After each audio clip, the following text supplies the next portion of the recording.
The story concerns the Filane family, consisting of Ruth, the mother, Charles, the father, and Johnny, the 10-year-old son. The Filane family are very well-to-do, and the only connection they have with slums, poverty, want, and the uglier things of life is what they read in the evening papers. Can you imagine that? Can I imagine what? Susan Horn. What about Susan Horn? She's going to be a social worker. I can't imagine anyone wanting to work in all the filth and poverty of the slums. Well, someone has to work with those people and help them. They say that half the children in the slums are professional thieves. It says that in the paper? No, but they are. Professional thieves. Think of it. Oh, you're wrong, Ruth. Certainly children, even in the slums, aren't that bad. You think that just because our Johnny's a good boy, all children are good. I think all children are basically good, yes. Listen to this article if you don't think slum kids are professional thieves. 10-year-old boy charged with theft. Judge Whitmore will have to decide at 9 tomorrow morning what to do with a 10-year-old boy who was caught in the act of stealing $5 from the Pernod grocery store. There, I guess that proves my point. Well, it doesn't prove anything of the sort. How do we know what's back of that boy's acts? He may be just as good a boy as our Johnny. Johnny wouldn't steal. Well, how do we know what he would or would not do if he had the same background as that boy? Adults are usually to blame for what their children do. Huh. I wish I had the time to take you down to Judge Whitmore's court in the morning, hear that case tried. Then we'd see exactly who's to blame for what that boy did. He's to blame. He's 10 years old. He knows right from wrong. I wish I could take you to hear his case. You might have your eyes opened.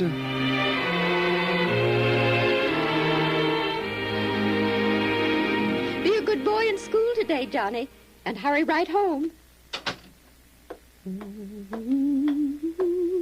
Guess I'll do the dishes first, then the ironing. I can't get that boy out of my mind. I wish I had time to take you down to Judge Whitmore's court and hear that case tried. Then we'd see exactly who's to blame for what he did. Wonder if the judge will send him to the reform school. I wish I could go down to the court by myself. But I'm too busy taking care of Johnny to bother with anyone else's child. You might have your eyes opened. Have my eyes opened? Maybe I should go to court and... Oh, no, it's none of my affair what that boy did and what he... Yet It's only 8:30. If I hurry, I can get there by the time court opens. And, well, what am I thinking about? I can't go to court. I have ironing to do. You might have your eyes opened. That ironing can wait. I'm going to court.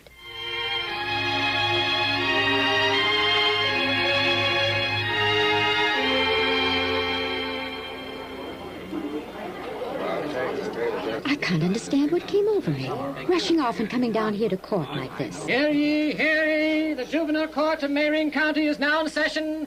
His Honor Judge Whitmore presiding. First case in the docket is Fernando Perno versus Stephen Ellis. Is Fernando Perno present? I am, Your Honor. Is Stephen Ellis present? He's outside, Your Honor, with the matron. Have him brought in. Bring Stephen Ellis in the court. That boy. He looks exactly like my Johnny. Quiet in the courtroom. Quiet. Now, sit down right there, my boy. That's it. Now, do you promise to tell the truth? Yes, sir. And what is your name? Stephen Ellis, sir. And how old are you, Stephen? 10, Your Honor.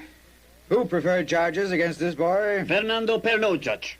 Why did you prefer charges against this boy? Well, Judge, I own the Perno grocery and I work hard for what little I make. And that boy, Judge, he come into my store as big as you please and he steal from me. He steal $5. It's getting so an honest man can't get nowhere with rascals like him around. Do you have any children of your own? Me? No, Judge, not me. All kids is bad. Especially him. He need to be put in jail and the key thrown away. I make the decisions in this court, Mr. Perno.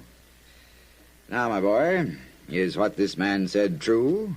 Did you steal $5 from him? Yes, Your Honor, I did. Now, you know, don't you, boy, that taking money that doesn't belong to you is wrong? Yes, sir. My mother told me before she died. See here, Judge, the boy admits his guilt. I insist that he be put away, that something be done about it. You are right, Mr. Perno. Something is going to be done. If I hear one more outburst from you, just one, I'll throw you out of my court and your case with you. Yes, Your Honor. And now, boy, I want you to tell me your side of the story. Start at the beginning. Tell me everything. Yes, sir. I have a little sister. She's 3 years old now. Her name's Jenny. My mother died right after little Jenny was born. My father felt so badly over Mother's death that he started... It isn't fair.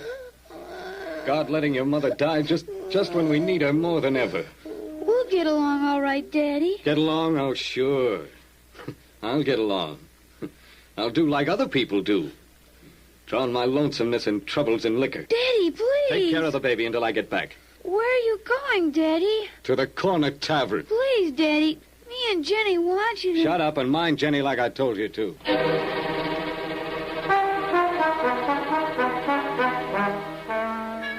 Hey, we're gonna move, Stephen. Move, Daddy? Where to? Cheaper place. I lost my job today. Was it because you get drunk so much? Me get drunk? I don't get drunk. I just drown out my troubles in a little liquor, that's all.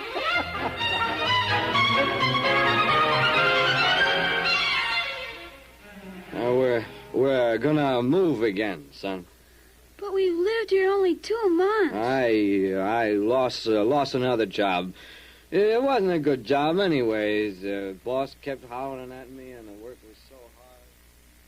2 years, Your Honor. My father kept losing jobs, and we kept moving to cheaper and cheaper places until there wasn't any cheaper place to move to. Then about 2 weeks ago, Jenny got sick. Awfully sick. The doctor said she'd have to have more food. That night, Father didn't come home at all, so Jenny and me... Well, Jenny, it doesn't look like Father's coming home tonight. He's probably drunk again. I'm hungry. I'll get you something to eat, Jenny. Tomorrow I'll get a job and buy you all you want to eat, and then some. Just you wait and see. I'll get a job. I will.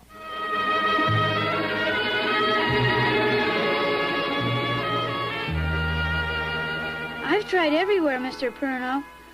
So won't you please give me a job in your store so I can get Jenny something to eat? Go on, kid, leave me alone. But, Mr. Perno, my sister's hungry. I can't believe anything you street urchins say. You're all liars and thieves. But my little sister is sick and hungry. Beat it, kid, before I call the cops. Yes, sir. Hey, you come back here. Come back here. Yes, sir. Open your hand. What for? I saw you snitch that $5 from the drawer. You're a crook, a thief, just like I said. I'm going to call the cops. It's time kids like you learn that crime doesn't pay. I did take that money, Your Honor, but only because I wanted to get little Jenny something to eat so that she could get well. Matron, call the caseworker for that district and see that this home is visited right away. There is no worker for that district, Your Honor. There isn't. We're short of help, Your Honor. Go yourself, then. See that little Jenny is well taken care of. Yes, Your Honor. Quiet in the courtroom. Quiet. Quiet. As judge, it is my duty to determine guilt and pass sentence. Now, this boy did steal $5, but he is not guilty.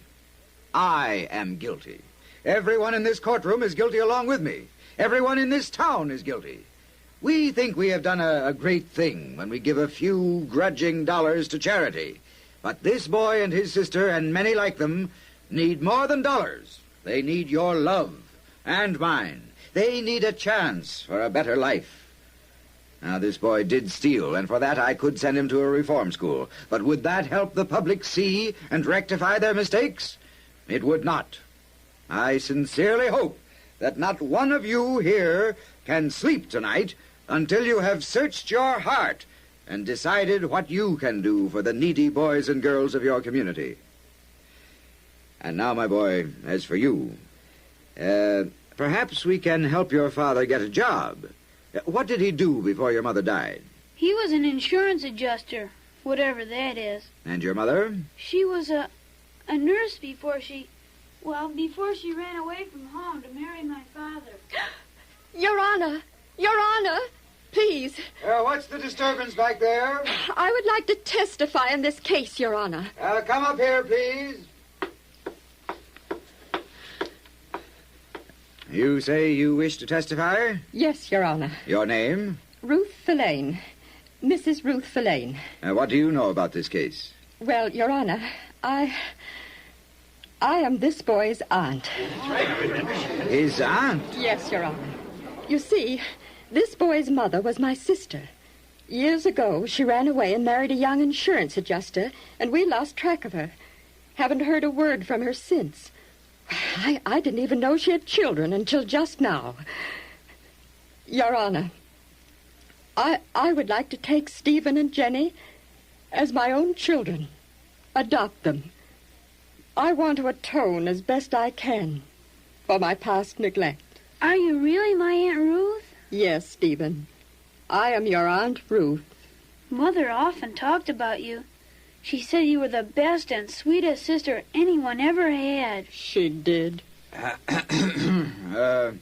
It is the opinion of this court that, assuming everything is found to be according to adoption procedure, that the boy and his little sister Jenny be given into custody, loving custody, I'm sure, of this lady. Thank you, Your Honor. Good, Mrs. Filane.